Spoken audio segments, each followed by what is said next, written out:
Assalomu alaykum o'rtoqlar. Soatimiz 12:40 bo'ldi. Euro USDni tahlil qilamiz. Birinchi bo'lib yangiliklarni ko'rib oladigan bo'lsak, soat 6:15 da NFP bor ekan va 8 da ham kuchli yangiliklar bor ekan. Bu o'zi NFP emas, chunki juma kuni bo'lishi kerak. Jumaga o'tadigan bo'lsa e'tibor bersangiz, juma kuni NFP bo'ladi. Lekin bu ham marketga yaxshigina ta'sir qiladi, demak.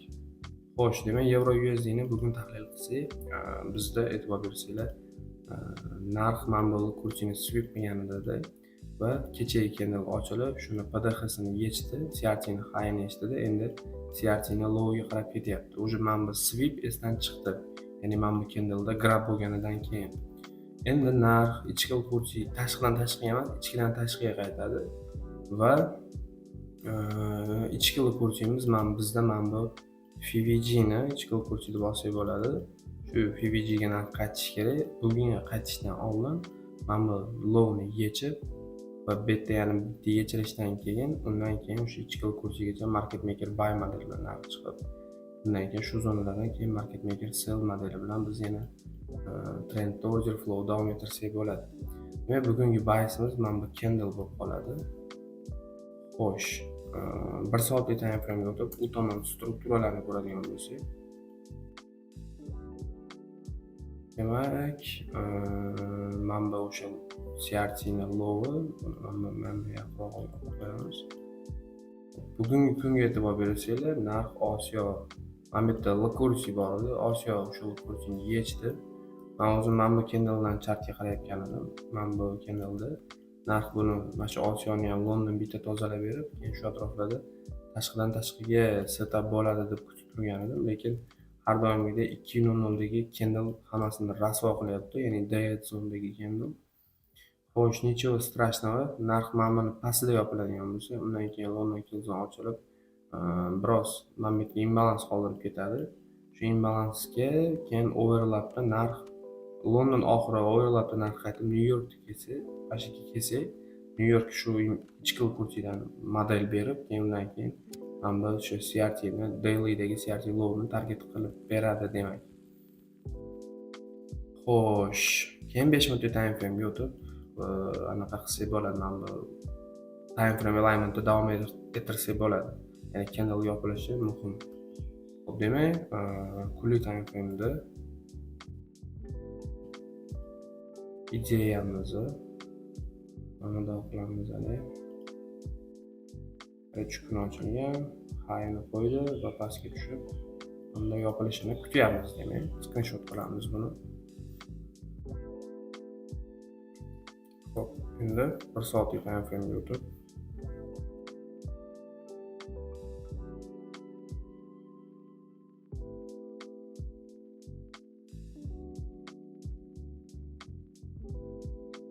bir soatlik time frame'ga o'tib, 1 soatlikdagi ideyamizni ham qisqacha ko'rib chiqamiz. Narx yopilishini va London candle imbalans qoldirib ketishini, undan keyin narx shu imbalansga New Yorkda qaytib, shu atroflardan model berib, keyin pastdagi CRTni low'gacha tushishini analiz qilyapmiz. Xo'p, demak, buni ham screenshot qilib qo'yamiz. Bu screenshotlar nimaga desanglar, bu screenshotlar manba Notion'ga kiritish uchun, demak.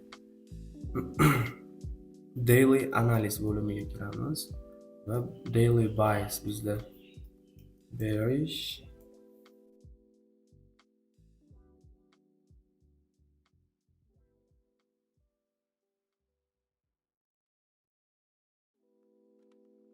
va mamlakatga qisqacha yozib chiqamiz. Hop, struktura hali tayyor emas, lekin kutilgan analiz bor va 0.2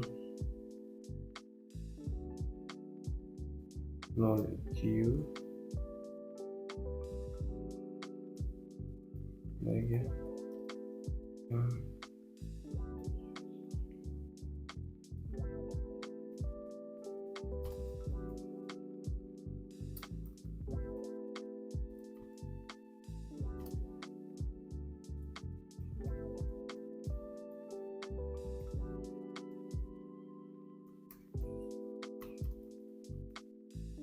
Ya'ni boyagi 1 soatlik time frame'dagi holatda endi Kindle yopilsa tam aytdik-ku ya'ni struktura bo'ladi 1 soatlik time frame'dagi Kindle yopilsa deyilgan. Va mana aytgan endi biz screenshot qilgan grafikni tashlab qo'yamiz.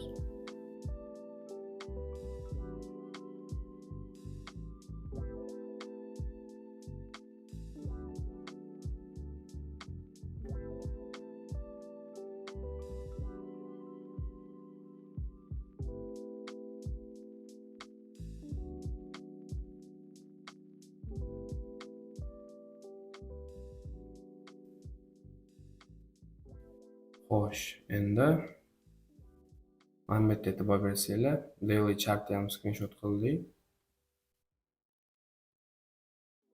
Endi yana bir marta qaytib chiqsak, mana bu yerda e'tibor bersanglar, daily position bor. Mana shu yerda pozitsiya ochadigan bo'lsak, mana pairga euro USD, modelga market maker sell model, riskga 1%, timingga o'sha London yoki New York, chartga o'sha daily H1 M5 dagi o'sha modeldagi chart rezultatiga yoki win yoki take yoki loss shunaqa qilib qo'ysa ham bo'ladi.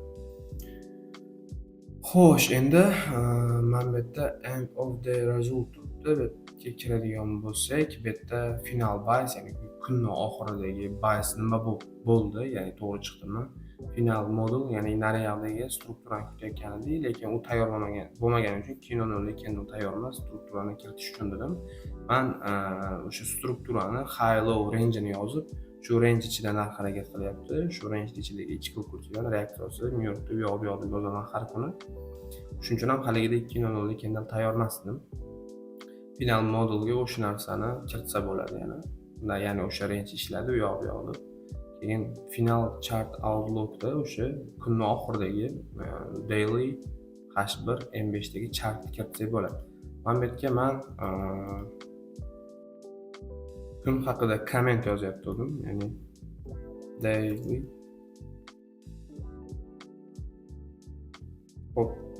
comment. O'zimizni aniq qilaylik, mana bu kunlarni ko'raylik. Deylik, mana bu kun, mana buni bosadigan bo'lsak, mana daily analiz qiladigan bo'lsak, mana bu yerda yozilgan hamma narsa narx pastda Azelonda yechgandan so'ng sweep bilan keyin New Yorkda buy qarasak bo'ladi, bu yoq deyilgan. Ya'ni o'sha mana bu yerga bullish kutilayotgan edi. Mana bu yerga konkas qolib ketibdi. Shuni kiritib qo'yaylik. Bu yerda kiradigan bo'lsak, mana bu o'sha kechagi kunni anaqalari bor, grafiklari bor va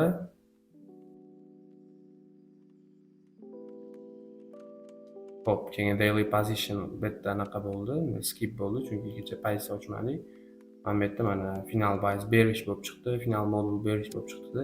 Final chart outlookda e'tibor bersanglar, mana bu yerda o'sha kunning oxiridagi chart hammasi kiritilgan. Va kun haqida komment ham yozilgan, demak shunaqa gaplar, jigarlar. Xo'sh, demak 9 minutdan keyin Kindle yopiladi. Kindle yopilgandan keyin ichki kursiga qaytish uchun mana bu yerda ichki kursiga yurish boshlansa, mana buni keyin tortib MSS deb yozib qo'yamiz mana bu yerga va mana bu range'lardan, mana bu range, mana yoqdagi range'da haliginda anaqaga Notion'dagi mana buni hozir 1 daqiqa. Mana bu daily analysisga kirib turib, mana bu yerda project daily modelga o'shani kiritib qo'yamiz. Ya'ni mana bu strukturani kiritib qo'yamiz. Ya'ni high low ichidagi range'ini ham kiritib qo'yamizda. Deylik mana bu yerda o'zidan imbalans qoldiradi deyildi. Mana bu yerda imbalans qoldiradigan bo'lsa, shu imbalansni ham kiritib, shu ichki kursi shundan New Yorkda sell model qaraymiz degan ma'noda. Shunaqa. Xo'sh, demak, update bo'ladigan bo'lsa, sizlar bilan ko'rishamiz. Kuningiz yaxshi bo'lsin. Charchamayman.